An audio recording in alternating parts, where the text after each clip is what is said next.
आई, तेच ते चटणीचे प्रकार खाऊन कंटाळा आले बघ. आता इडली, डोसा, वडा, उत्तप्पा काय बी कर, पुरी पराठा कर, त्याच्यासोबत नवीनच चटणी कर बघ. हो रे, नवीन चटणी करते. तेच ते चटणी खाऊन आपल्याला बी कंटाळा आलाय बघ. त्याच्यासाठी कढईमध्ये थोडे तेल टाकले, जिरे आणि चना डाळ आणि उडदाची डाळ 4-4 चमचे टाकले बघा. छान लालसर होईपर्यंत परतून घेतले. त्याच्यानंतर 8-10 हिरव्या मिरच्या परतून घेतले बघा. तुम्हाला तिखट जर लय आवडत असेल तर लय बी टाकू शकता, काय हरकत नाही. मग त्याच्यानंतर 4 मध्यम आकाराचे कांदे होते ते परतून घेतले. गुलाबी रंगावर परतले की थंड झालं की मिक्सरच्या भांड्यात टाकले आणि त्याच्यानंतर चिंच टाकले, लसूण टाकले, 2 मोठ कोथिंबीर टाकले बघा. कवळ्या देठासाठी टाकायचं, चव छान येते बघा.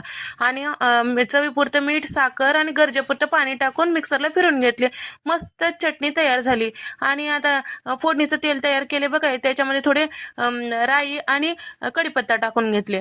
सुक्या लाल मिरची असलं तर ते बी टाकू शकता, काय हरकत नाही बघा. इथं आपलं नवीन चटणी नवीन पद्धतीची झाली बघा. आता दुसरी चटणी करण्यासाठी आता कढईमध्ये थोडं तेल टाकून घेतले, बॅडगी मिरची टाकून घेतली आणि थोडे सुक्या लाल मिरच्या टाकून घेतले बघा तिखटासाठी. आणि कांदा टाकून घेतले आणि थोडंसं खोबरं टाकून घेतले बघा. ते बी छान परतून घ्यायचं बघा. आणि त्याच्यानंतर डाळवं टाकून घेतले बघा 4 चमचे. ते बी परतून घेतलं की लसूण टाकून घेतले.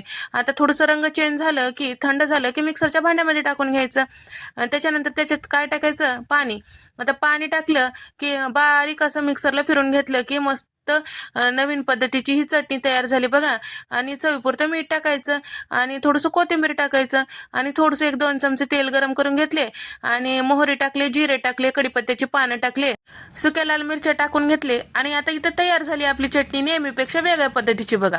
आणि आई, दिसायला एवढं भारी दिसायला, खायला किती खमंग असेल हे. एकदा खाऊन बघ, मग समज.